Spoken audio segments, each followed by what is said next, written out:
Good morning, good morning, good morning. Somebody asked if I was going to say that again. That was my favorite line for years here. Well, Pastor Harry and Tesha are gone, as Doug mentioned, so he asked me if I would preach in his stead, and so I am very happy and excited to do that. So I was thinking about what to preach on, and I've got 31 years worth of sermons. You think I would use one of those sermons, right? No. Something about preaching old sermons, just I don't know. I've done it on occasion, but even then I sort of redo them. So this time I was in the shower, and I do my best thinking in the shower. Anyone else? Huh? I don't sing in the shower. Maybe I should. I don't know. But anyways, I was thinking, and I just know when the Holy Spirit spoke to me. So he told me, and he gave me this message, and I've been working on it, and I am really excited to bring it to you. So I'm trusting that God is going to use it. Man, what is the world is going on here? I need bigger ears. This is what happens if you don't do this for a while. Okay. Hopefully that'll stick there. All right. Well, let's pray. Father, thank you again for your word. Because everything that I'm going to say this morning are your words. They're not mine. I'm just your mouthpiece. So I don't know who needs to hear this message. I know that I need to hear this message. And I know you've already worked in my heart. And if no one gets anything out of it, I already have. And I know that as I preach this morning, I'm going to get more out of it. So I just pray that you'll give us attentive ears to hear whatever you may be saying, and that when we leave, we remember it and put it into practice. Ask this in your name. Amen. I'm going to try to actually think as I speak. It's hard to do. So I'm going to try to do the slides as we go along. So Beth loves to watch the Hallmark Channel. All right? She loves it. She watches on a regular basis. She's watched some of those movies at least 15 times and still loves them, okay? Even though she knows the plot word by word. In fact, every once in a while she'll be watching something, and I'll repeat one of the lines right before they say it. So you can tell who else watches them. Me. And there's some good movies there. So I love the Hallmark Channel. Beth does too. But the thing is that in between all the movies, there's something that interrupts them. Do you know what that is? What? Commercials. Lots and lots and lots of commercials. It's almost like watching an NFL game. One of these times, I swear, I'm going to do this. I'm going to start at the beginning, and I am going to count how many commercials there are for an NFL game. Okay. Of course, nowadays, if you record something, you can just go fast forward and never see a commercial. Anyways, one of the commercials that happens to be on the Hallmark Channel is from the ASPCA. And they feature a lot of animals. And those animals are mostly dogs. Okay? I think maybe I've seen a cat thrown in here or there. But they've been abused. They've been abandoned. And they also have been left to starve in some cases by their owners. So it's a heart-wrenching commercial. You look at those things and go, wow, what kind of person would do something like that to an innocent animal? I mean, it's just incredible. Well, fortunately, many people respond to the commercials, and I guess it's like $19 a month or something. You can sponsor an animal, or some people will send in a one-time donation. And it enables both the staff as well as the volunteers to treat these animals, to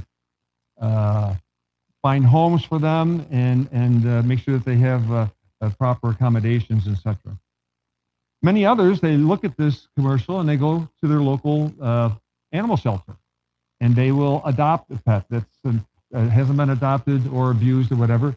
In fact, our neighbor, a couple doors down, and Janice knows them, the Merritts, they came around our neighborhood one day, and I looked and I saw this strange-looking dog. And the dog only had 3 feet, 3 paws, and so it was walking around. Reminds me of the joke about the 3-legged dog that came into the town in the Old West and wanted to see the sheriff. You know why? He was looking for the guy who shot his paw.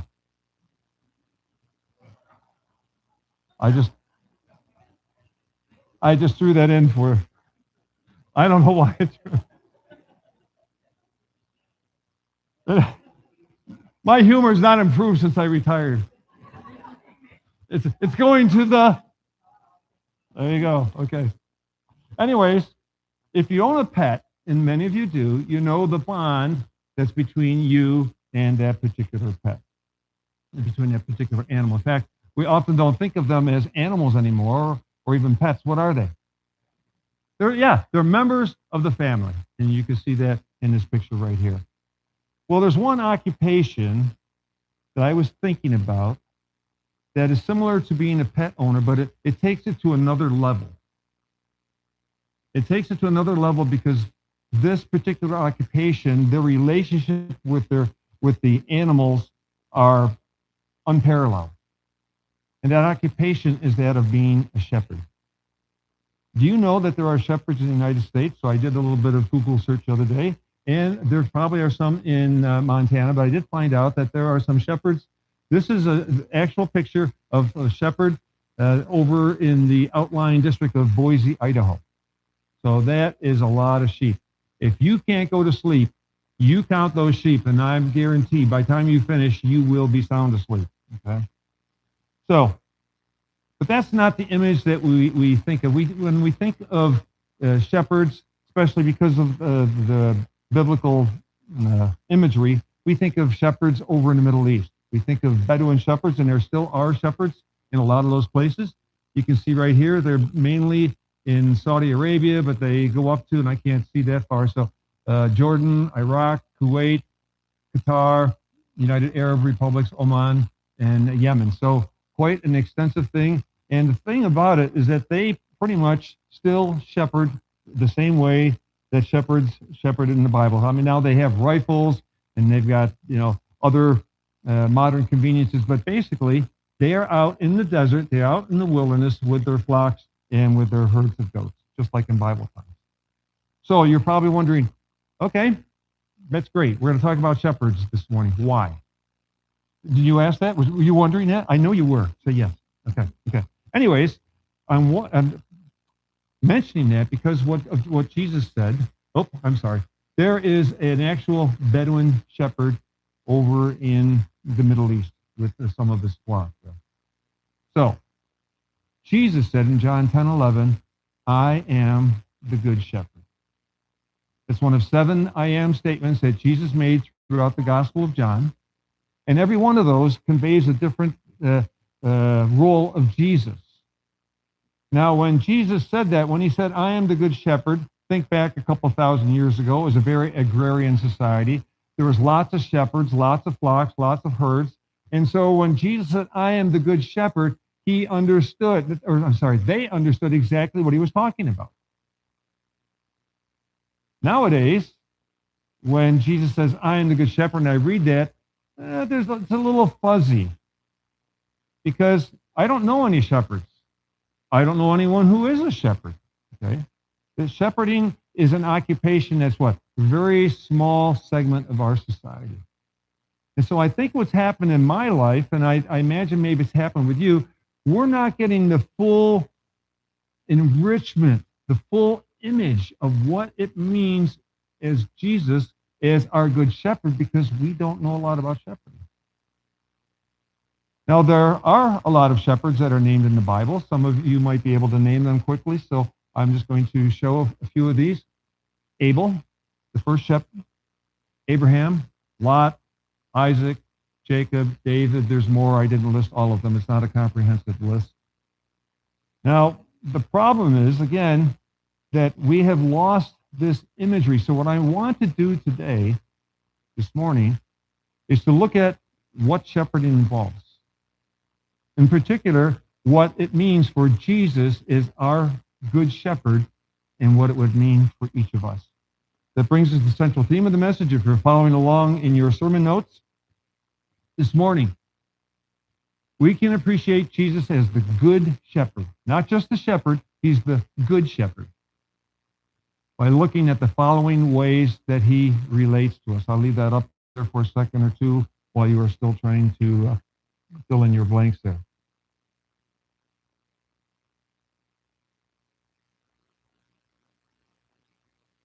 Okay, the first way, he knows us. One of the first things that happens when a child is born into this world, what is one of the first things, what first acts that a parent does? You're probably not following me here, but one of the first things is they give them a name. A name.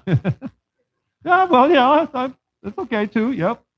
They give them a name. And that name that they are given will be carried with them for the rest of their lives. It will be on their driver's license. It'll be on their passport. It'll be on all the official documents. They don't want to know your nickname. They want to know what your real name is. I was amazed a number of years ago to find out that 5 or 6 people from our church here, they had names, but that wasn't their real name. It was their middle name or something like that. Really? After all these years, and found out that their given name was something different. Well, anyways, that name is given when? When the child is born, or nowadays, when is that name given? The gender reveal. All right? Whatever happens, blue and pink or whatever, and all of a sudden they've got the name already picked out, and now they know which name out of all those names they're going to give that child. It's the same way with shepherding.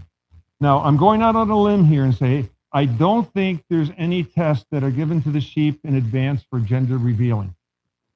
Okay? I don't think they do that yet, but they might in the future. Anyways, so they have to wait until that lamb is born. And as soon as that lamb is born, one of the first things that happens, this shepherd is already bonding with this new lamb. And the first thing he or she does is give that lamb a name. Sometimes that name is part of a physical characteristic. So a lamb might be named Spotty, fluffy ears, short tail. I'm not sure what the name would be for that one. It could be Spotty. Who? Or did I say moo? Moo. Sometimes the name is given because of a geographical location. So if they were born near a town, maybe the name of that town or something would also be given to them. Sometimes they have a name, and over a period of time, the shepherd knows that name, but he gives them another name. So the name for that sheep might be Shy. Oh yeah, that's Shy over there. Or that one over there, that one's Wanderer. Or you can imagine this. Sometimes a shepherd looks at one and says, that's Stubborn over there. Okay. What we need to understand, again, is that giving the name at birth is the beginning of a lifelong relationship, a very intimate relationship with that sheep. And the sheep get to the point where they learn and recognize the shepherd's name. I was reading a story of some shepherds over in the Bedouin area there, and some gal had lost one of her sheep. Sometimes all flocks get together, and they don't all get separated the way they should. And she lost one of her sheep. It was gone for several months. She happened to be back, and there were some flocks there, and by the sound of her voice, that sheep came running from the other flock and all the way over to her flock. It knew the sound of her voice. So, in the same way, when we put our faith in Jesus, he becomes the shepherd of our souls. That's what we're told in 1 Peter 2:25. And as such, guess what? He knows our name. He knows our location. He knows where you are right now. And for those who aren't here, he knows where they're at too. He knows our personality. He knows all our quirks. And he knows even our thoughts. Psalm 139 talks about that. You perceive my thoughts from afar. Before a word is even on my tongue, you know it completely. Now, in thinking about this, I had a very interesting thought. I don't know whether you would agree with me on this or not, but here's what I was thinking.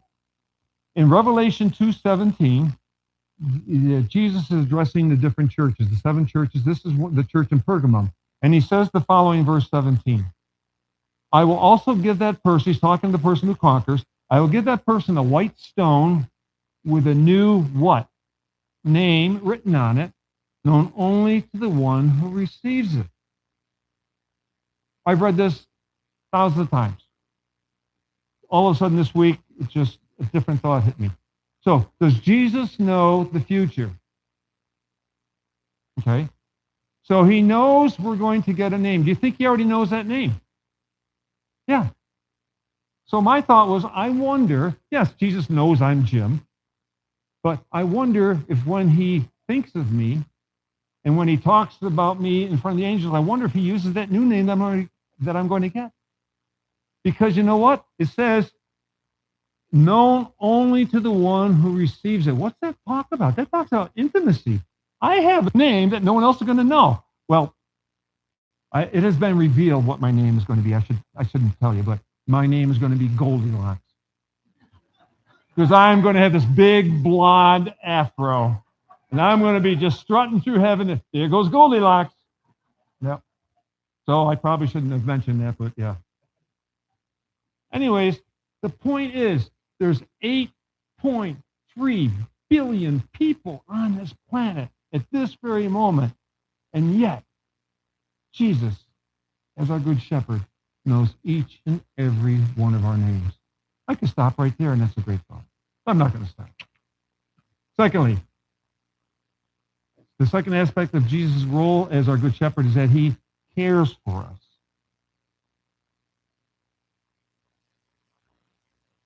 Several realities of sheep we're going to be mentioning this morning. One of them is that sheep are just unable to take care of themselves.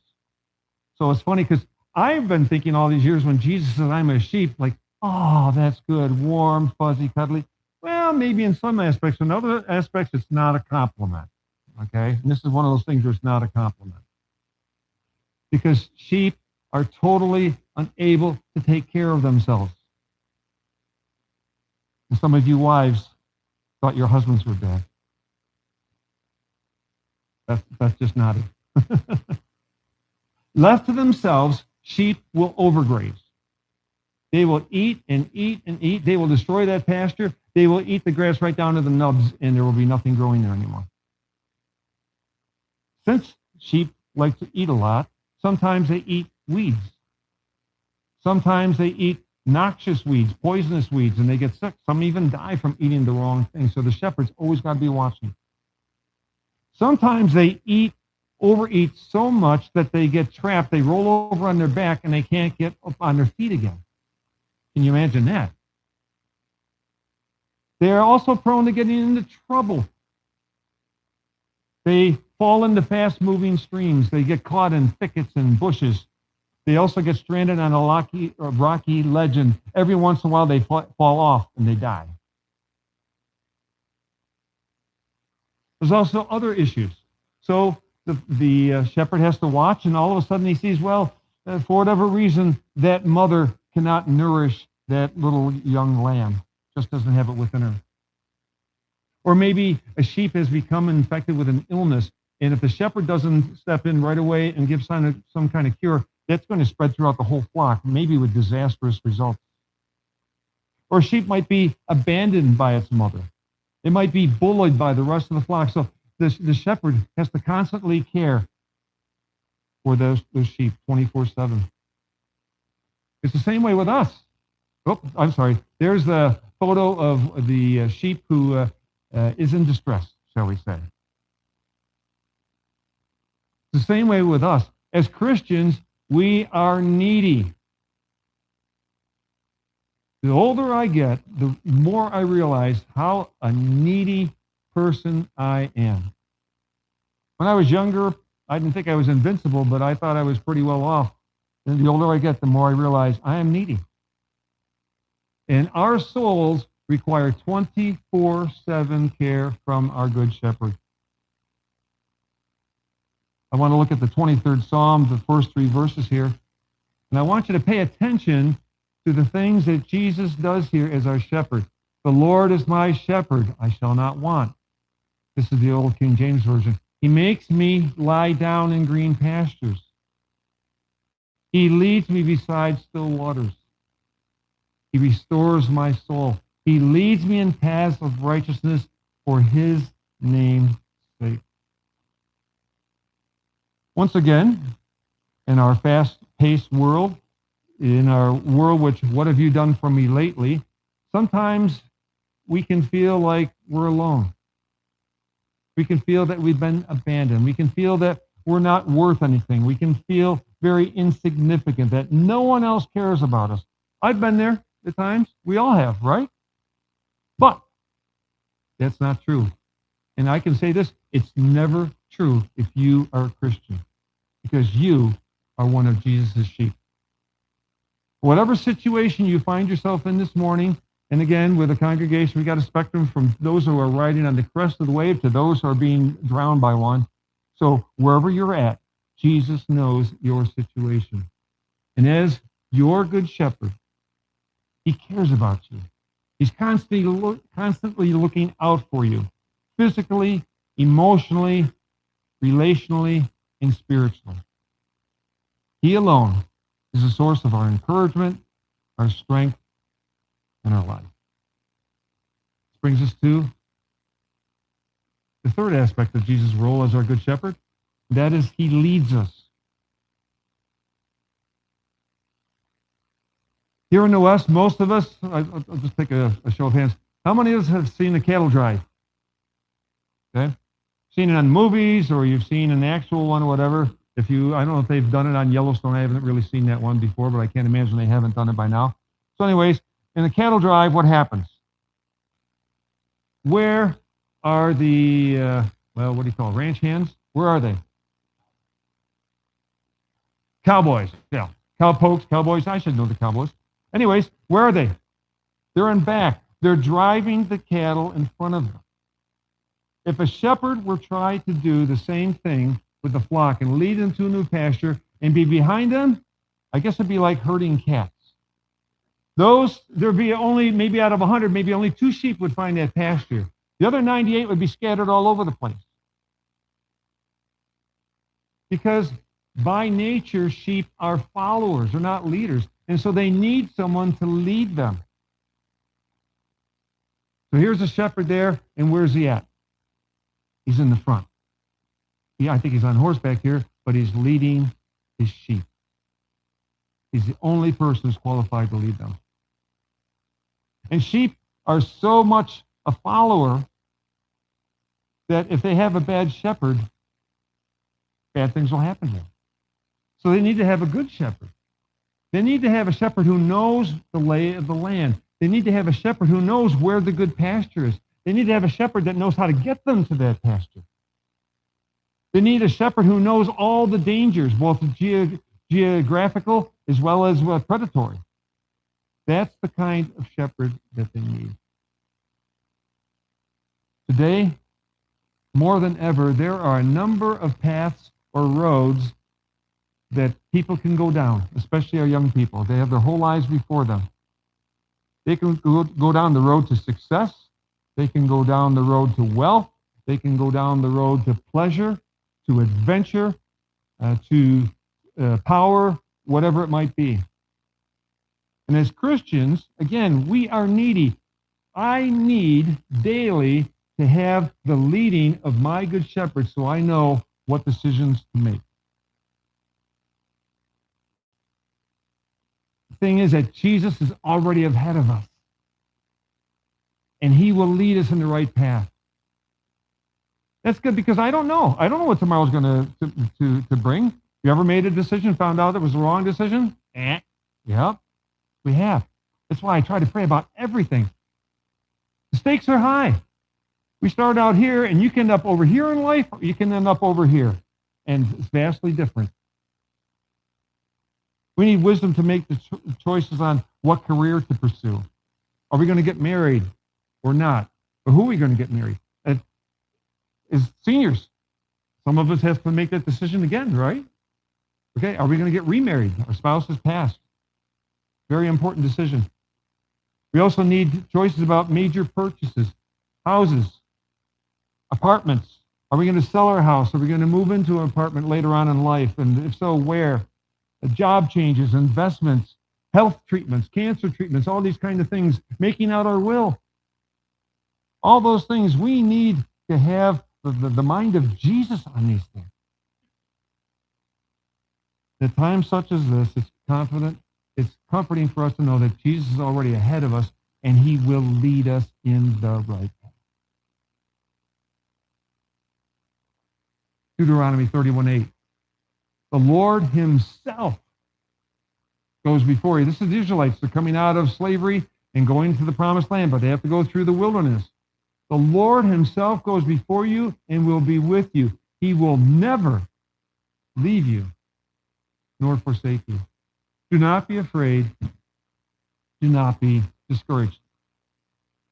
That verse is about 3,500 years old, and yet it still applies to us. And I still derive comfort from that. Then we go to John 14:6. Jesus himself said, I am the way.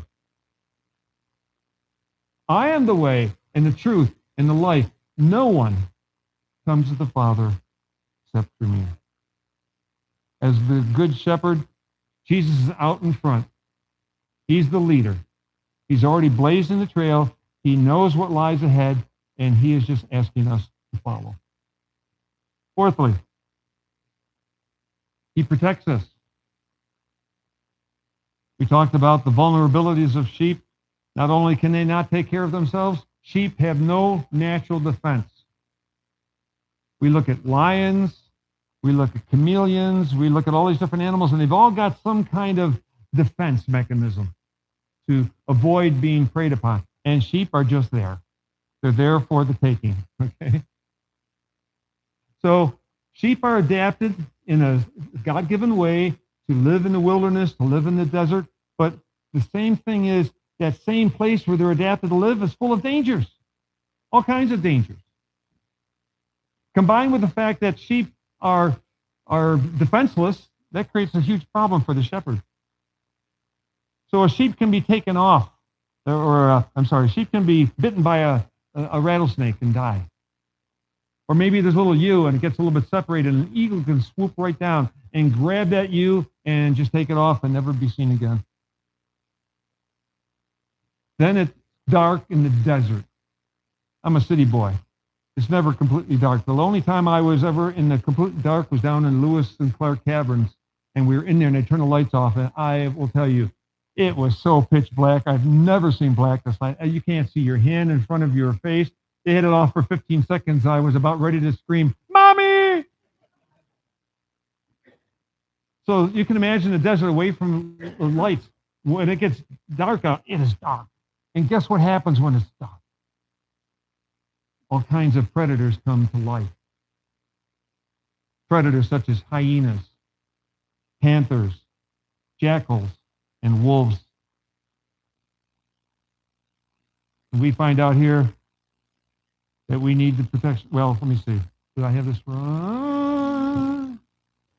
That's what I was looking for right there. So there's a wolf. Wolves are particularly dangerous. And why is it? How do wolves like to hunt? In packs. So it's not just one wolf.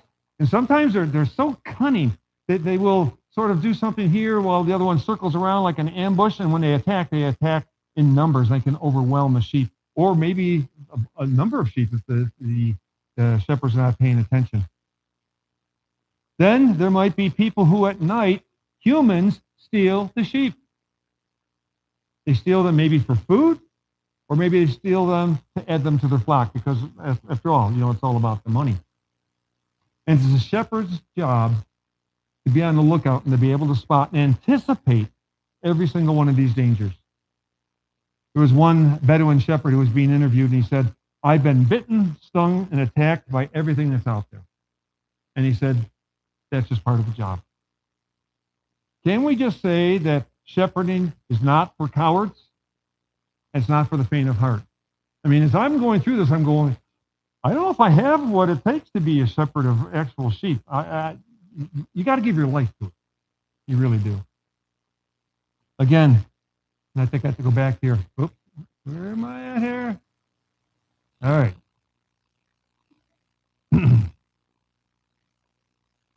The reality is, I am. Did I already do that one? Okay, well, you know what? I'm pressing the wrong button here. Oh, my goodness. I thought I was good at pressing buttons. That tells me I'm good at pressing buttons. Anyways, the reality is that we need the protection of Jesus every hour of every day of our lives. Again, this is an eye-opener. And on days when I'm doing good, I think, I'm okay, Lord. I don't need you. You're all right. I'll call you when I need you. But the reality is, I need him every day, every hour. We need physical protection. Doug and I share the same thing. Whenever we go someplace and we come back, we say, thank you, Lord, for getting us back safely. There are a number of crosses on these highways that you go, and somewhere someone did not make it to their destination. Somewhere someone didn't make it home. So I'm always thankful when I get back. We also need protection from illness, from disease, from violence, from crime, sometimes the weather. And we also need spiritual protection. We see this in 1 Peter 1:8. Okay, now let's go to it. Be alert and of sober mind. Your enemy, who is the devil, prowls around like a roaring lion looking for someone to devour. It doesn't say that in here, but I'm thinking he probably prowls around when it's dark, when we least expect it, when we can't see him at work. We also need protection from false teachers. Unfortunately, you can get on the internet, and I sort of, when someone becomes a new believer and they just get so excited, they start going on the internet, and I don't know what they're going to look at. I don't know if they're going to start looking at something from some cult, from someone who's just way out there or whatever. So I don't know, and I try to encourage them and discourage them. Okay, here's some things you ought to look at. And come to church, because I know that here you're going to receive the true gospel. Okay? So anyways, the Apostle Paul, near the end of his life, I know that after I leave, savage what? Wolves will come in among you and will not spare the flock. There are churches, and we may even know some, that someone came in and started some false teaching. It may have been a pastor, may have been an elder, may have been someone else, and just split the church. And people have left. And not only did they leave the church, more importantly, they left Jesus. As Christians, we can get worried about all these dangers. There's dangers everywhere, but we're not supposed to be. Why? Because Jesus is out there protecting us 24/7. He's looking out in advance, and he's looking to see what's going to be coming our way. He's already got a plan for us. Okay. And that brings us to the last one, and that is, he finds us.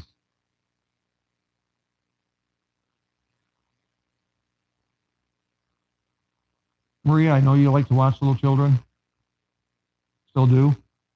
All of us, if we're parents, have watched children. You know, the Masters family's got a crew. Pastor Harry has a crew. There are times when it's amazing. You've got only 2 or 3 kids, right? And they're all in the same place, and you're watching them. And the next thing you know, what happens? One's missing. Like, did they just vanish or what? Yeah. Well, no, someone hid behind a couch over there. Or someone somehow snuck into another room. Or someone has left the house, or maybe they've left the yard. Sounds like prison, doesn't it? Anyways, it happened so fast we didn't even notice it. And our heart skips a beat or two, and we find, okay, good. And then it's like, okay, I just have to have eyes in the back of my head and keep watching these. Well, it's the same way with sheep. Sheep are masters of going astray, of getting lost. How many sheep do you see there? 1. There's no other sheep in that picture. And it looks like that sheep has wandered off to places it probably shouldn't be. That's just my take on it. The reality is that a shepherd knows the names of all his sheep, but it's said that they count the sheep as they're going out to pasture. He counts every single one of those sheep in the morning. So if you have 100 sheep, you better come up with 100. At night, when he brings them back, he has that little staff. They pass on the staff, and he counts them again. I better have 100 sheep. To drive this point home, I read a story about a 7-year-old kid, a Bedouin shepherd. He takes 30 sheep out to the pasture. And he's out there, and he's doing okay, but there's another shepherdess out there, and I don't know, for whatever reason, he's not paying attention. And he comes home at night, instead of 30 sheep, guess what he has? 29. You go to, oh, you're already at the head. 29. You know what his father said to him? He told him, go back out and don't come home until you have it. The sheep wandered back early the next morning. That 7-year-old boy was out there for 2 days looking for that sheep until he came back. And to his joy, he found out that all the sheep had returned. That's how serious shepherds take their sheep. This reminds me of Jesus' parable in Luke 15, 4 through 6. Suppose one of you has 100 sheep and loses one. Doesn't he leave the 99 in the open country and go after the lost sheep until he finds it? And when he finds it, he joyfully puts it on his shoulders and goes home. Then he calls his friends and neighbors together and says, rejoice with me, I have found my lost sheep. Some of you will remember a hymn that we used to sing, Come Thou Fount of Every Blessing.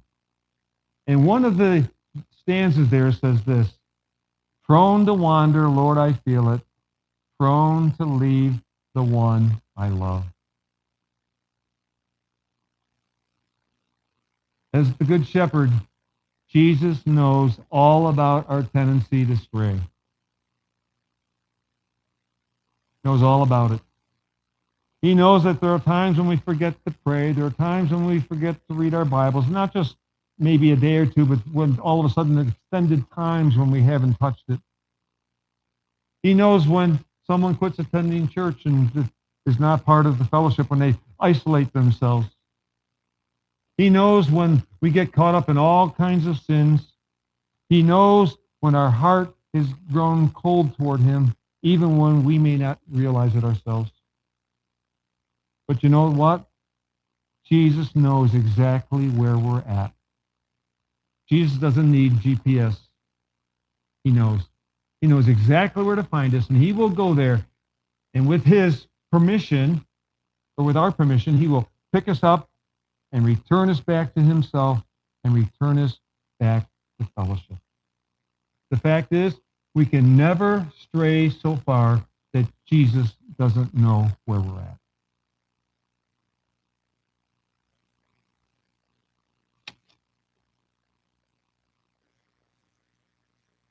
I don't know if any of you can figure out exactly what that is. It's a familiar body of water nearby. What's that? Nope. Nope. Getting close. Over by Libby. Cucanusa. That is Lake Cucanusa. I didn't realize until I was doing some research. I mean, it's always been here since I've been here. We've been here, 34 years now, I guess. And so I knew it was there, but it was created from Libby Dam. So it's basically a reservoir.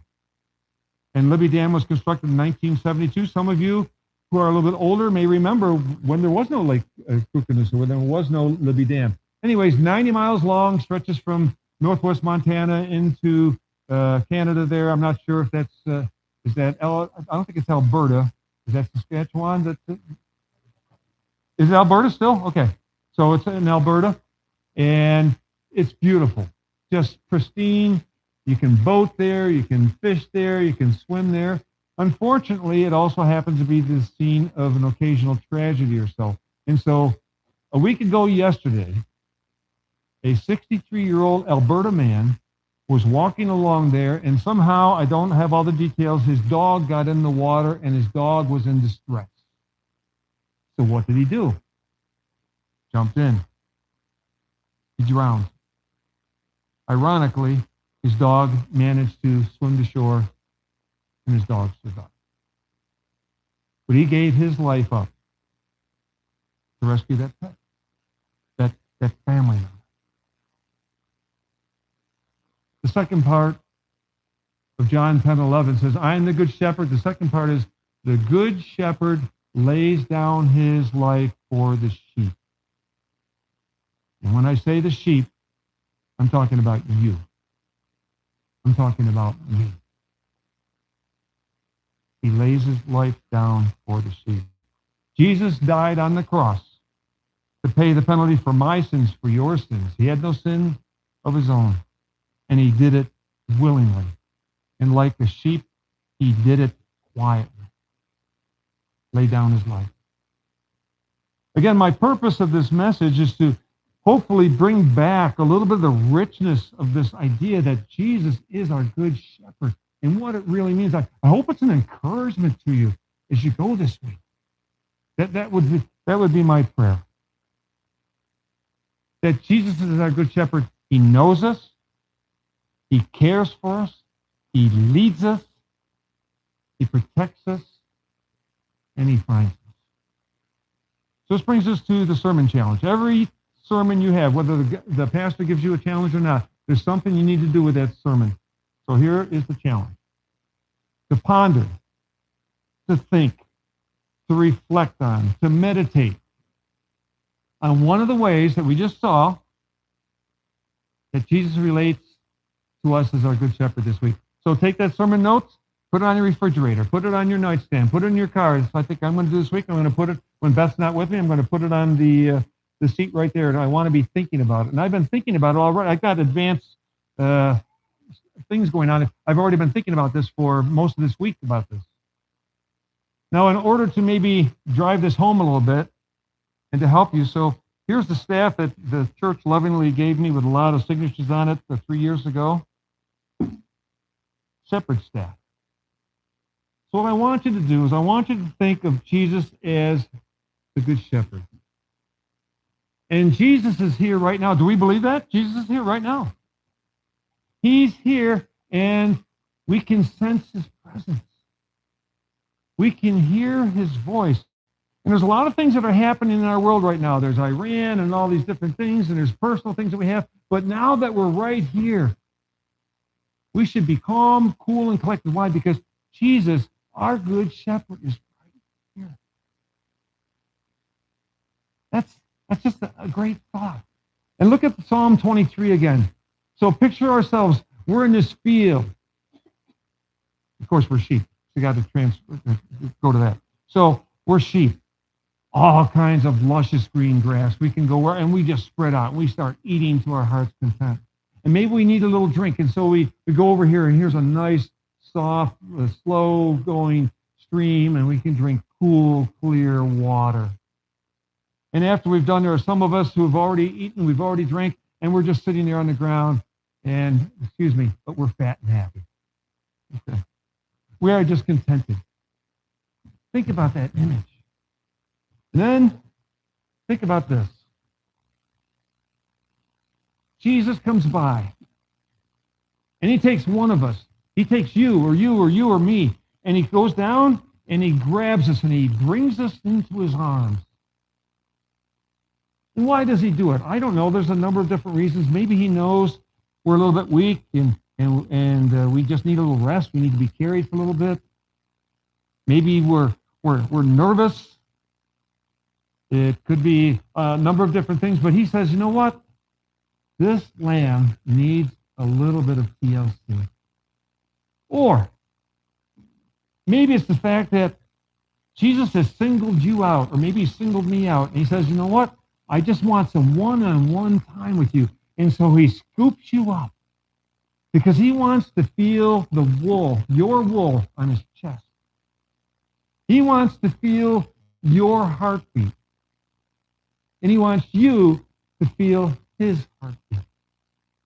That is what it means for Jesus to be our good shepherd. That's why we can rest in his care. Father, I thank you for your word. I have read this statement many, many times. And until this week, I really didn't unlock all that there is there. And I'm sure that I haven't unlocked all of it. But Father, I thank you that you are my good shepherd. And for all these years that I've been a believer, that you have faithfully led me, cared for me, protected me, found me when I went off, all those things. And you've done the same for all those sitting here. So I pray that this week, that this imagery of you as our good shepherd, that we will realize when we leave this church that you are going before us. You have us. You are watching over us. You will take care of us. No matter what might happen, I just pray that this image of you as our good shepherd would be burned into our hearts, burned into our souls, and that it would result in joy, in thanksgiving, in peace in our lives. I ask this in your name. Amen. Coincidentally, it just happens to be communion time, Communion Sunday. And so if you do not have one of these packs, just raise your hand. Everyone have one? Okay. Doug, right over here. Okay. Anyone else need one? Okay. The two-sided, so we're going to start with the side with a little wafer there. And we celebrate communion because Jesus told us to do that. The death of Jesus is the greatest thing that has happened for us, and he never wants us to forget that. That we are not our own. We've been bought with a price. The very blood, the very death of Jesus on the cross. You can never talk about it too much. So that's why we celebrate communion. He says, do this in remembrance of me. It started with Jesus in the upper room, and he blessed the bread and gave it to his disciples.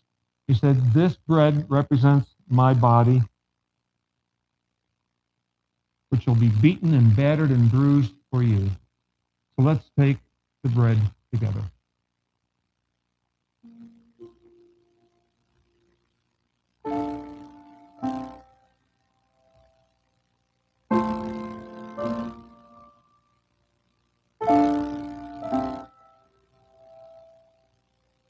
In the same way,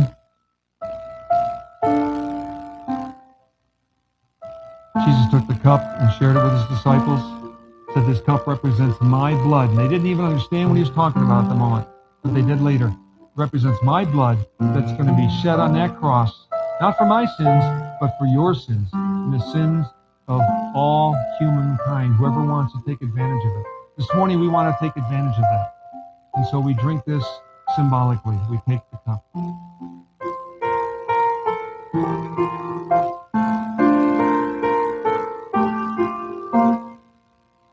Again, our good shepherd laid down his life, his body battered and shredded, his blood shed on the cross, all so that he could be our shepherd. Kara?